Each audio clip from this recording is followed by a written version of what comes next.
we should start to begin to talk about these things. And the other importance of this is that we shouldn't be distracted by shiny objects that don't contribute to this. So one of the things in the military, and this is probably potentially controversial, is we're exploring autonomous systems, particularly in resupply.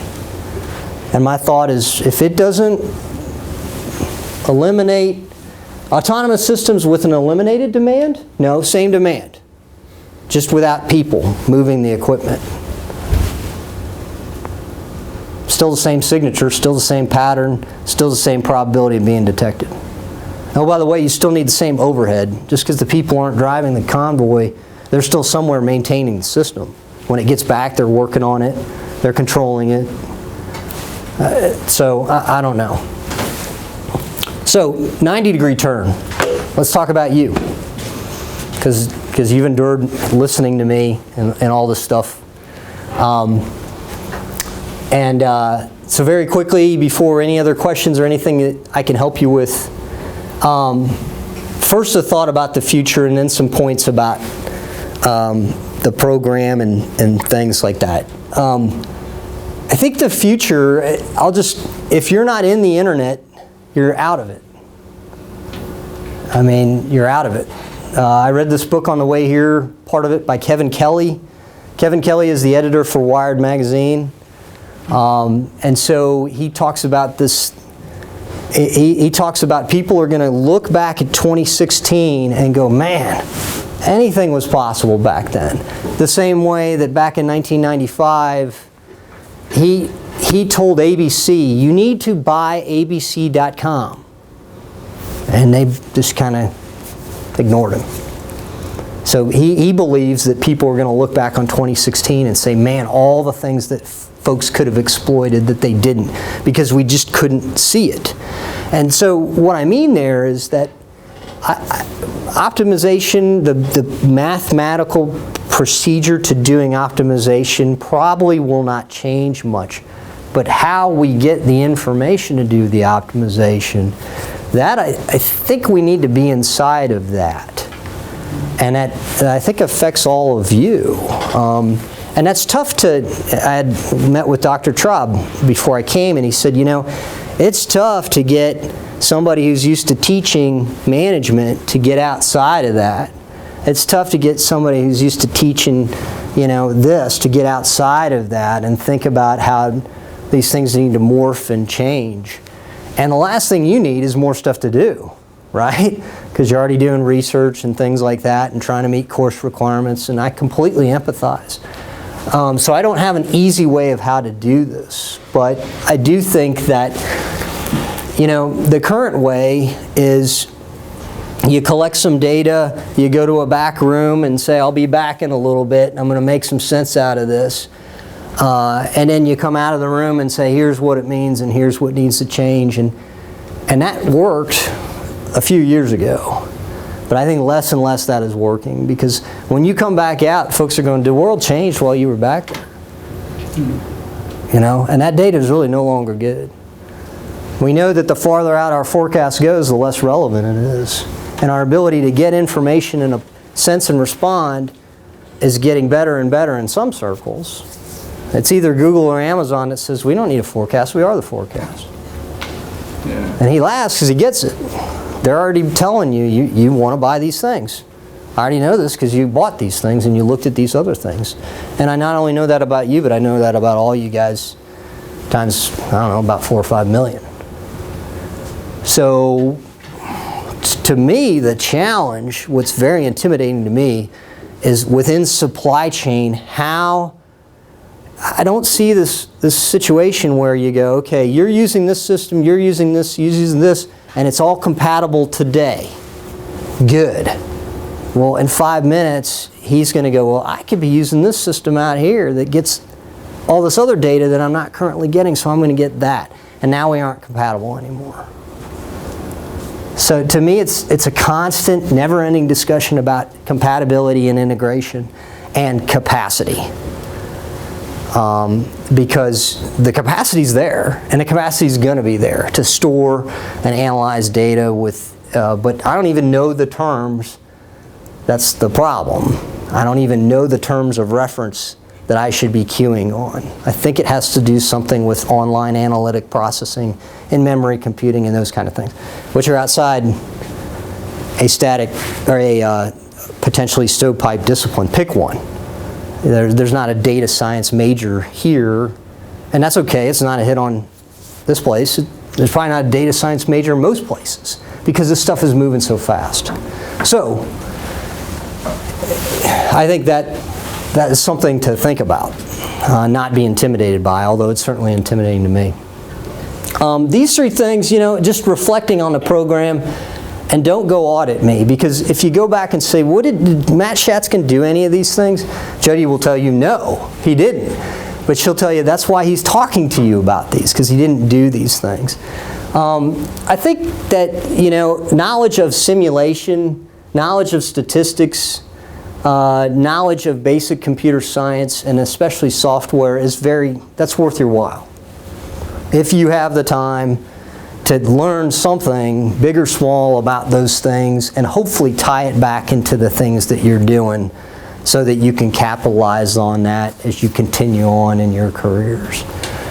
Because, linear programming, for example, super. But once again, we have deterministic values in there. How do we have the ability to capture values as they're changing and constantly do linear programming? That's the question, and I think it comes down to a lot of these things.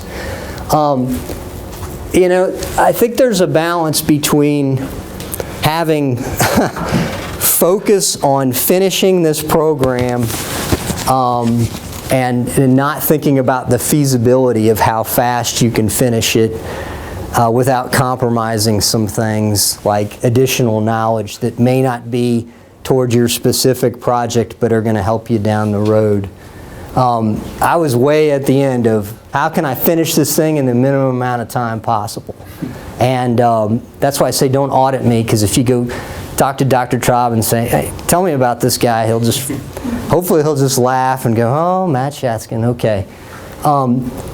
But there's a feasibility piece to this. And there's also, having the patience, realizing what's within the realm of possible and what you're missing out on by having that stovepipe focus.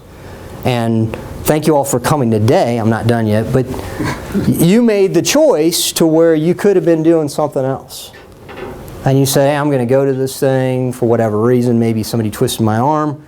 Maybe I felt I could get some knowledge that might help me or not, but you made a choice to have a wider focus. And so I would encourage you to make that choice for your own good. Because sometimes you come into things and go, man, I never thought about that before, but that really ties into what I'm doing. And the last thing was, I had this fear, and I still have this fear of, hey, someday I'm going to finish this thing, and folks are going to ask me, well, what about this? And I'm not going to know the answer. So how do I deal with that? And I don't really think there is a way to deal with that. I don't think that's the point of the program, though, is for you to know everything. Maybe it is in this one little area that only you are the only person on the planet that knows X, and there's value in that. But the problem is that the world is not so neat and clean that X will always be there. And so sitting in on Rob's prospectus defense this morning, we have a simulation person, we have an optimization person, and we have a disaster relief person, all that know pieces and parts, but none that know all, but all who can contribute. And all who know enough to know how to contribute. And I think that's the value, is developing the confidence that, hey, I'm not going to know it all, but I can know on where to look and how to look, and what's decisive and critical in that. But if it's just, hey, I don't have the content down, I got to go back and read the statistics book one more time, there's value in that, but it's better to know to pick up that statistics book or to pick up some other book. So anyway, but I certainly don't have any secrets about how to get you to graduation. Not at all. I won't even begin to claim that I do. That is the end of my presentation. What I would like is any questions you have or on this or anything else that I might be able to help you with. Or pick a number or we'll go with him. First of all, I would like to thank you for your Thank you. insight for me, especially because being civil engineering major, I have very little to no knowledge of this supply chain, etc. So still, it was fantastic presentation. I think the last part of your discussion was about having all these different components, computer science, stats, and this stuff. I think that recently, maybe last decade or so, many organizations are just working on this collaborative efforts called interdisciplinary programs and stuff like that. So these might be addressing all these issues very positively. For example, here in UGPTI, we have very diverse group of students from industries, industrial engineering, I mean, computer science, so much stuff. You all know that. Regarding your presentation, I have been to, Pakistan experienced an earthquake in 2005. It was a major disaster of the area.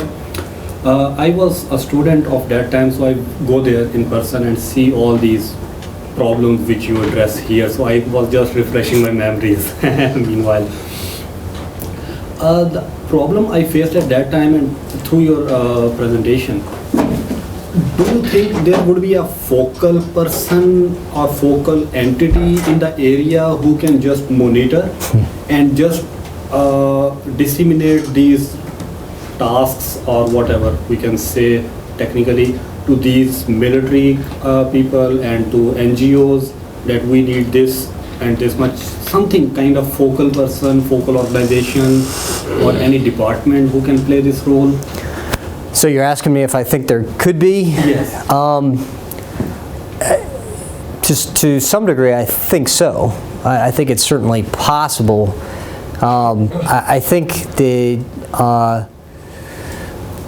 I think the challenge is the fight against the unity of control. Yes. And so non-governmental organizations are non-governmental for a reason. We talked about some of the reasons. Some of the other reasons is association. So particularly in hostile areas where NGOs prefer to remain nonpartisan so that they can concentrate on doing their work. So if I'm Doctors Without Borders, think of the name, but then I'm associated with the military, now all of a sudden I have some borders, right? Or at least folks may perceive that. Where it gets even more threatening is if you're aligned with them and you're a softer target, then I'm going to go after you because it makes sense. So the whole idea of unity of command in these I think if it can be achieved, certainly. We need to be open to alternate methods. And so in some of the latest, it's the Joint Logistics Enterprise. It's a document published by the Joint Staff within the United States. It encourages the relationships, the informal relationships, really at all levels between these types of organizations, which I've seen in practice. That's probably it's harder to do because you've got to educate people on all these dynamics, and then you've also got to somehow develop their social ability to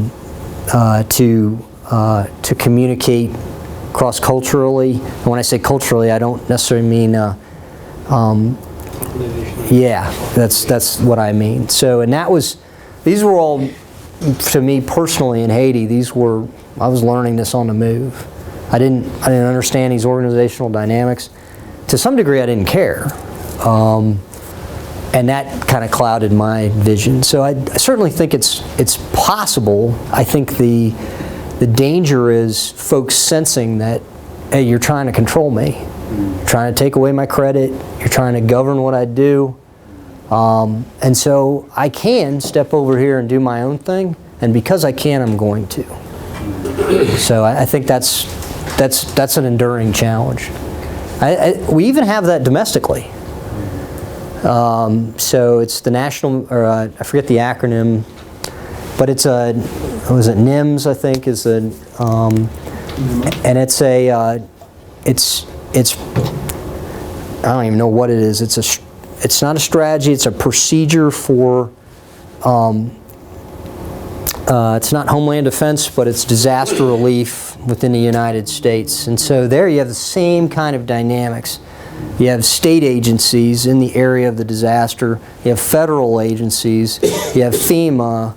And there's some dynamics going on as well. If I'm a state agency and I cry, hey, I need federal right away, that sends a certain message that I only have so much capacity.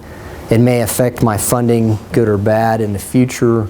So it's just not as clean as, oh, here comes FEMA, for example, and we're in charge, and you're going to do this. And then throw the military on top of that, you have more complexity. And I experienced that in New Orleans in 2005 for hurricane relief when I was down there. So. And I think that that was the same challenge. Is we had the military task force, but you can't, hey FEMA, you're going to come over here and do this, and so I think that will always be there. Does that answer your question? Yeah, it'll always be there. So probably what makes just as much sense is for folks to understand and embrace alternate ways in which, in which they can achieve the desired effect in the environment through other means outside of unity of control. Which again is why this is counterintuitive. That's suboptimal. So what you're describing would be optimization. But there's a lot of things that are barriers to optimization. So, you had a question here, sir?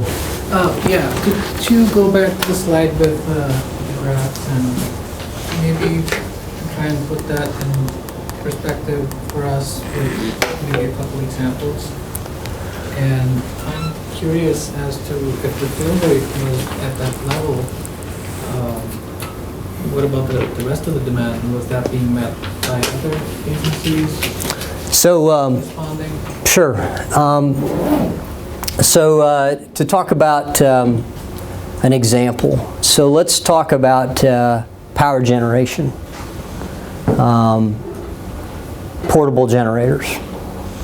So as I discussed in a non-emergency state, power generations they're probably higher on the list of neglected equipment because the utilization is not there.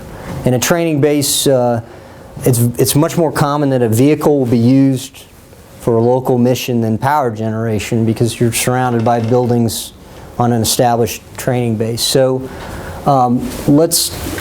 I forget which one, but let's just say that the red line or even the purple line represents power generation demand.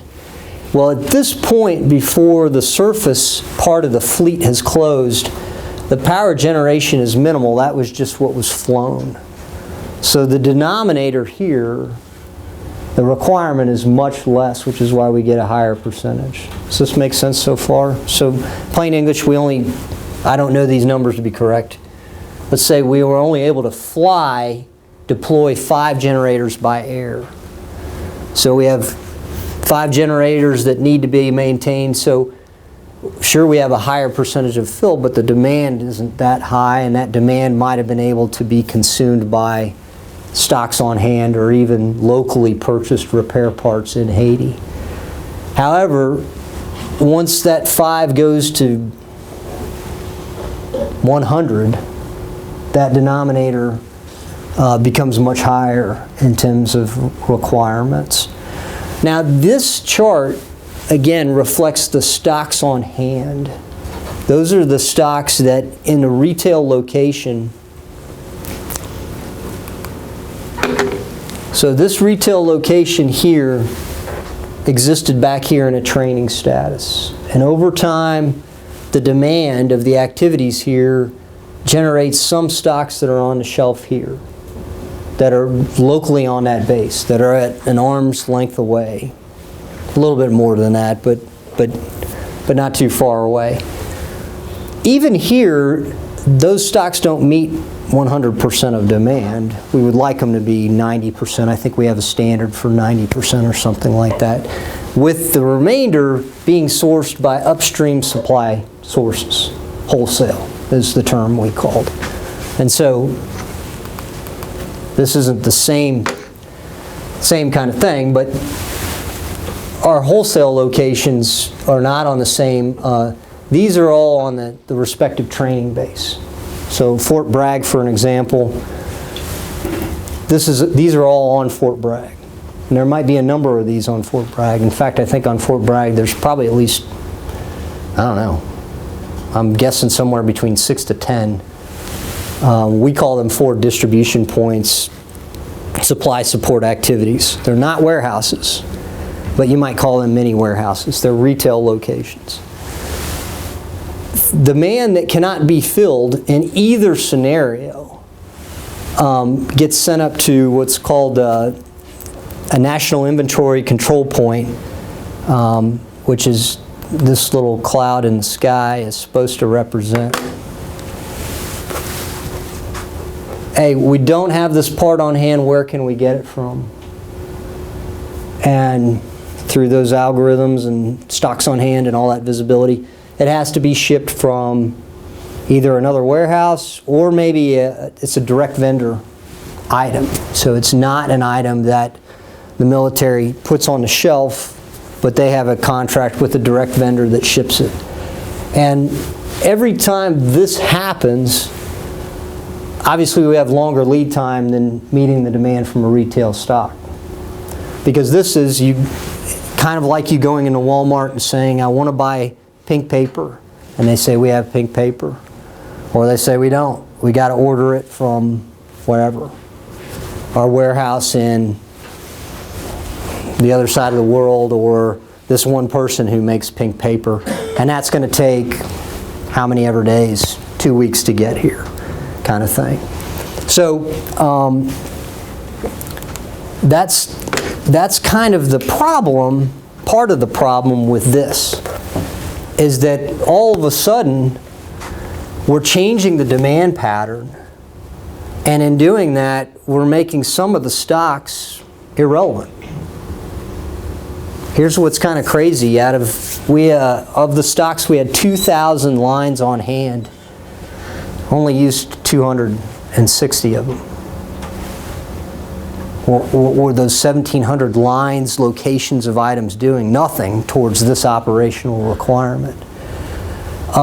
So the alternative, if it's not stocked on hand, is very limited.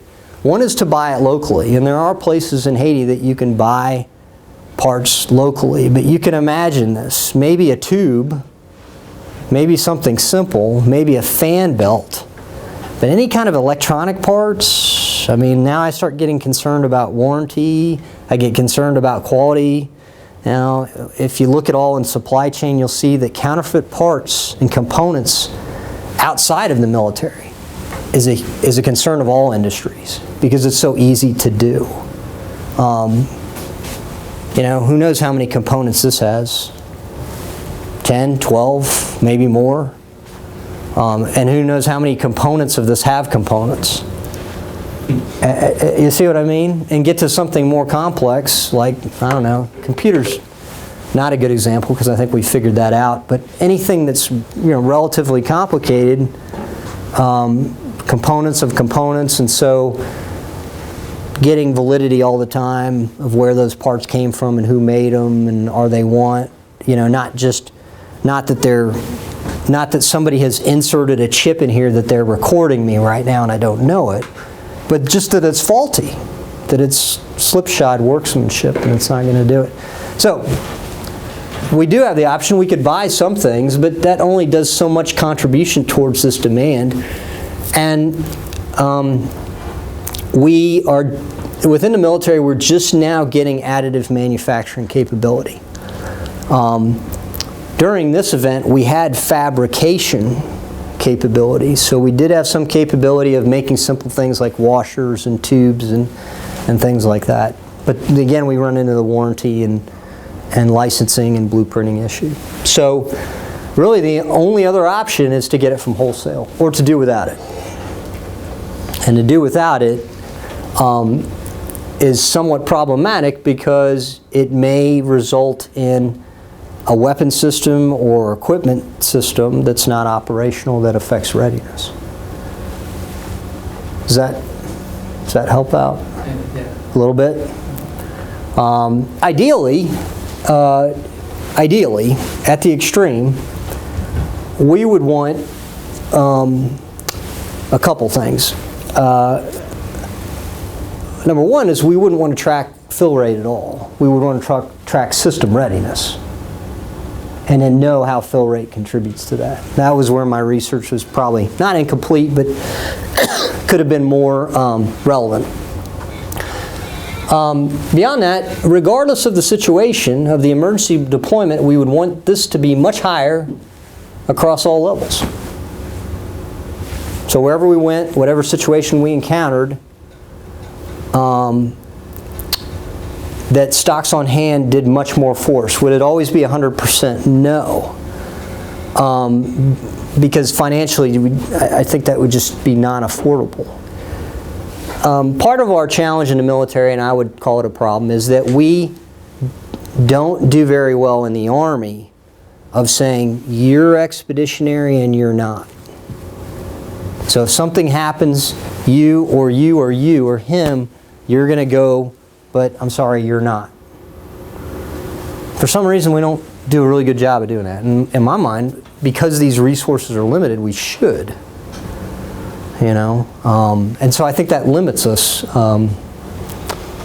in doing that. But ultimately, we would see very little change. The other challenge we have is, like I said, and just to share a personal example. So when we did this, we were on the manual system for about 2 weeks. And part of the reason, there were several reasons for that. And actually, of my deployment experience is all like this. I deployed to Katrina with 48 hours notice. I deployed to Iraq in 2003 with about a month's notice. We were some of the first ones there, so we were building this. And 2 weeks to me in Haiti I thought was really good. Because in Iraq this took about 4 months to get us off the manual. And Katrina, we did it in 30 days, and you know what? At the 31st day we went home. So, which is a lot of people's reason for, hey, don't do it, because by the time you get it done, we'll go home.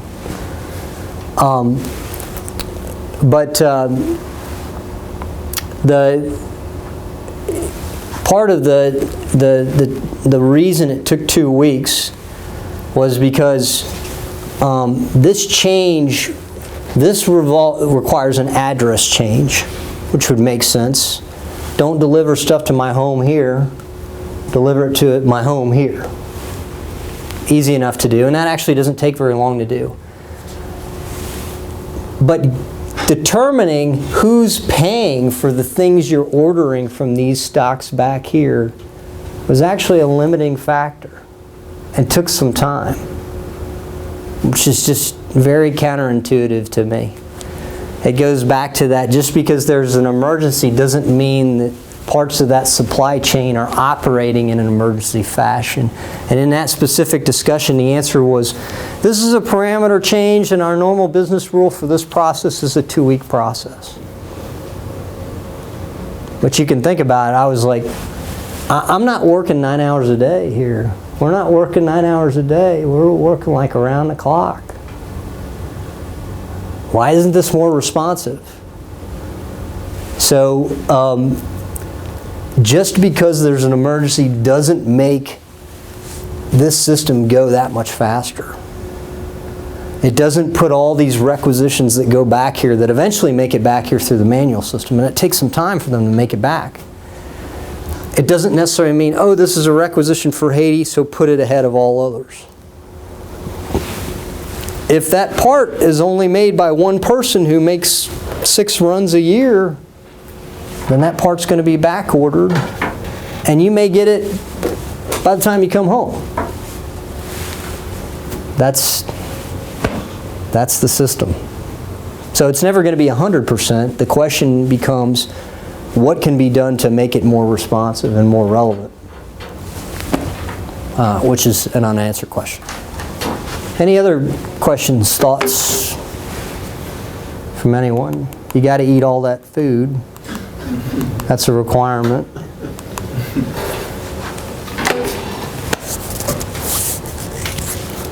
Well, I thank you all for coming. I definitely thank the Institute for bringing me back. I didn't talk much about the book. This is a sampling of what's in the book. The book is available on Amazon or through the publisher. If you want a discount, I can get you information on how to do that. They're running a 10% discount for a limited amount of time. But if you saw something today that interested you, that said, I like that, I want to read more about it, then maybe the book is something you'd be interested in. But I wish you all the best in whatever you're pursuing, and hope all those dreams come true. Thanks for coming here today. And was the book a product of your dissertation, relative? Yes. Okay. Yeah. So there's Kind of interesting for all of us to know. Yep. There was parts of the book when I contacted the publisher. They said, I sent them an initial outline. They said, this looks a lot like your dissertation. And I said, well, yeah. And they said, we're based on what we publish, we're not so interested in. We're definitely not going to publish a dissertation. I said, well, that's not what I'm trying to do. And they said, we'd like you to make it just as much for practitioners. So I had to do some additional research and thought.